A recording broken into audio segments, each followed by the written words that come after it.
firstly just with some reaction from you to yesterday's news about Sandro Tonali, a 2-month suspended ban and a fine from the FA, but we know that as it stands he will still be able to return to playing at the end of August when his current ban ends. Yeah, I think it's the right decision. I think the FA have arrived at the ban isn't extended. Sandro is currently working hard behind the scenes. He's trained very well. But as always, as I've said many times, referring to this situation, we're still supporting him and helping him as he serves this time. With one suspension that he's serving and the threat of another one until yesterday hanging over him, how has he been mentally? He's been very good. He's been very consistent. Of course, I see a small fraction of his life. You know, I see the time that he's at the training ground, and he's a very good professional. He's trained very well. He's still relatively quiet within the group, but I think that's just his personality. That's not in a negative way. That's just he's really focused on his football, on improving his game. So you wouldn't necessarily see what's going on beneath the surface. And I'm sure he's had really difficult moments in the past few months. He's had days where he's felt worse than others, but he's conducted himself in a really positive way. And less than 4 months until he can play again competitively for you. Are you seeing that hunger there to return, because it's been a long time? Well, I've seen that hunger there all through the time, because he's trained at a really good level, and as I said, he's done a lot of work on his own, because there's times where we've been preparing for games and he hasn't needed the training that we've done building into those games. So a lot of individual work, a lot of fitness work, of course, gym work. We've worked on his speed. We've covered loads of aspects of his game to try and help him and utilise the time in a positive way. On to injuries. How is Fabian Schär? Yeah, Fabian, I think will miss a period of time out with a minor hamstring problem, but he won't be available tomorrow, and I doubt we'll see him again this season. And has Miguel Almiron now returned to training? Yeah, so we've had McGee return, we've had Joelinton return to training this week. Their first steps back into full team training. We've also seen that with Nick Pope as well. So it's been a really good week to have 3 experienced quality players back, and it's certainly given us a big lift.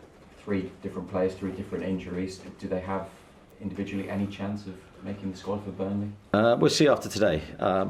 I've got to make the right decisions for them individually, the right decisions for the team. We certainly don't want to, because respectively they've been out different time lengths, but they've had significant injuries, so we need to make sure we get this call right. You haven't had the success away from home this season that you would have liked, so how do you feel about the fact that 3 of your 4 remaining matches are going to be on the road? We'd like it flipped the other way if possible. Our home form's been really good, and our away form hasn't. You know, we're well aware of that. I think, yeah, we've always sort of had our eye on this period towards the end of the season. We knew we had the extra game was an away game, which changes the dynamic. 3 away games and 1 at home. But for me, I've always tried to, in management, focus on the game, not where it's played. And I think I urge the players to do the same. It's a game of football. We're a very good team and we're fluent and at our best. And in the last few games, we've had flashes of us at our very best. I want that for 95 minutes if we can. And what about Burnley? Because they've been on a pretty good run recently and they've given themselves a really decent chance of staying up, haven't they? I think they're only 2 points from safety now. Yeah, an interesting team, Burnley, because of how they play. I think Vincent's done a really, really good job. I think he's been very true to his principles, and they are very expansive, play a really attractive style of football. They've not deviated from that all season, despite some difficult periods for them. I think they deserve a lot of credit for that. I think the manager deserves a lot of credit for his strength of identity. And I think they're reaping the rewards of that in this period now towards the end of this season. I think it's 1 defeat in 8. They've been consistent.